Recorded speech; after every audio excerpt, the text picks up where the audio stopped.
nous avons déjà eu l'occasion d'organiser une émission bilan.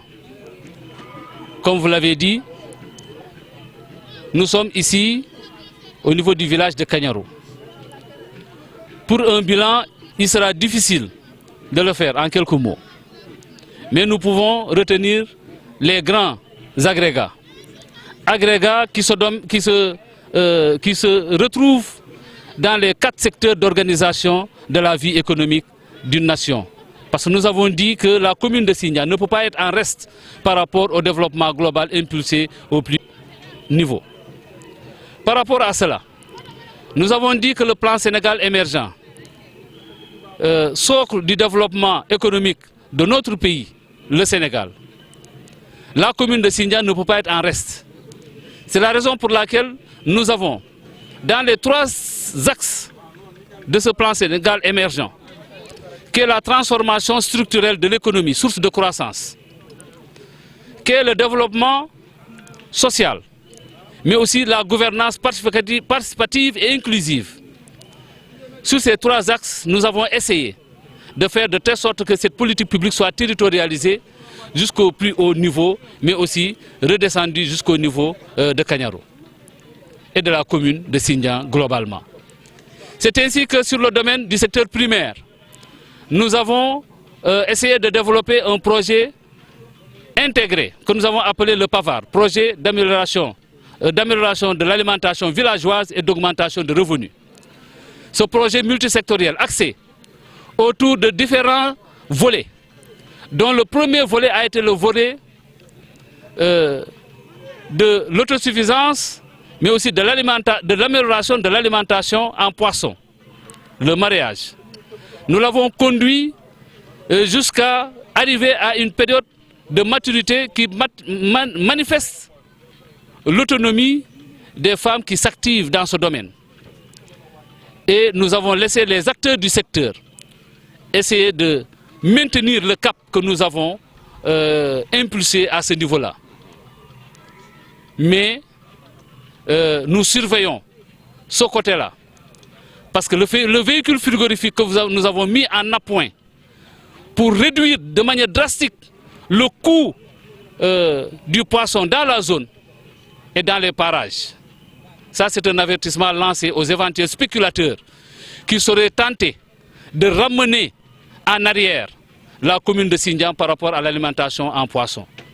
Nous avons adopté un repli pour permettre aux acteurs de développer davantage, mais si nous voyons des velléités de renchérissement des coûts à ce niveau-là, le même travail sera réédité pour ramener un peu les prix à leur juste niveau.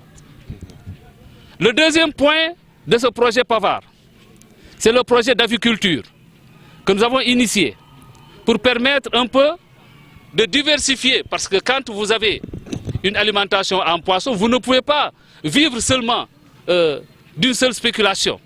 Nous avons diversifié en introduisant l'élevage des poulets de chair, mais aussi en introduisant aussi en même temps l'élevage des poulets pondeuses, mais aussi l'élevage exotique à travers les poulets brahman et les races hollandaises.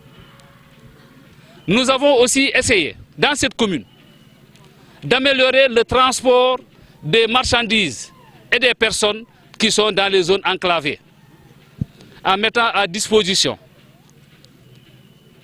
une dizaine de tricycles.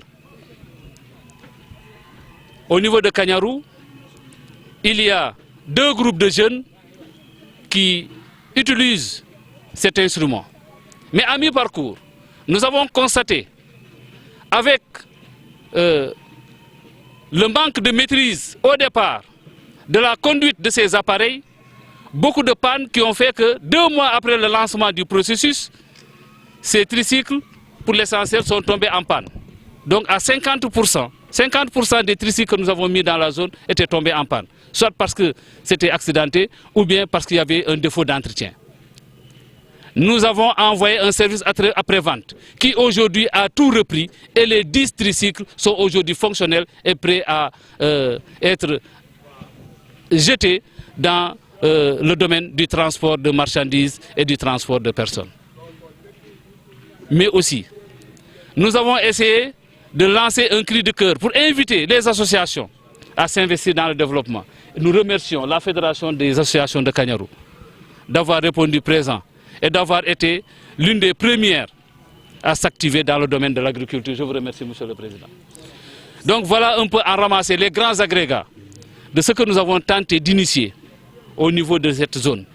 Mais nous avons aussi, avec l'appui et l'accompagnement de l'État au niveau central, bénéficié du programme d'électrification rurale, qui fait que le village de Kagnaru, le village de Sindian, ont été choisis pour l'introduction du courant continu. Le village de Médiek choisi pour l'introduction du courant par intermittence.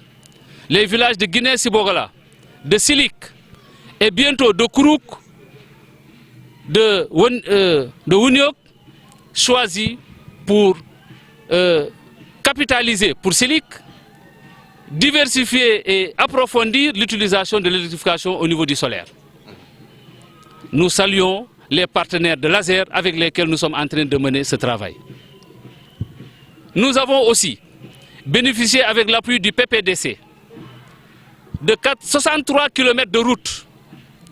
Et nous avons aussi bénéficié avec l'accompagnement toujours du programme d'urgence pour la modernisation des axes frontaliers, le PUMA, lancé par son Excellence, le chef de l'État.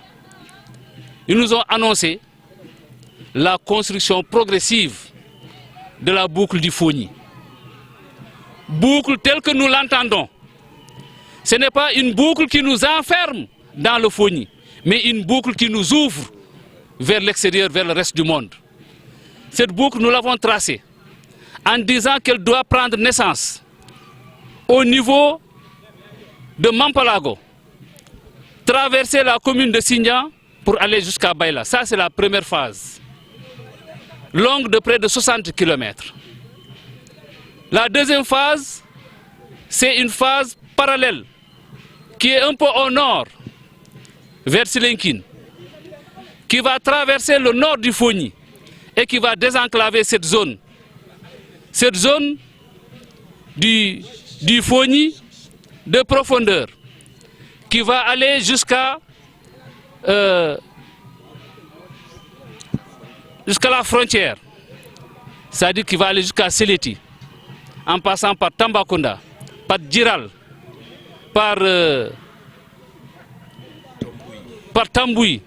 Donc pour désenclaver toutes ces zones et permettre aux populations du Fogny d'aller et de venir, mais aussi permettre de sortir les produits du Fogny des zones de production pour les amener vers les marchés, pour permettre le décollage de cette zone du Fogny.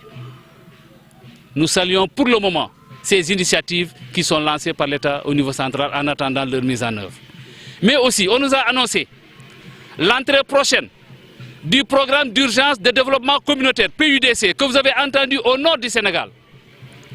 Nous avons eu l'honneur d'entendre que ce programme va descendre et que notre route traditionnelle, la route coloniale, cette route-là, qui sort de Bignona, qui passe par Boutolot, qui traverse Kagnaru, qui va jusqu'à Sindian, qui continue jusqu'à la frontière, on nous a annoncé le bitumage prochain de cette route.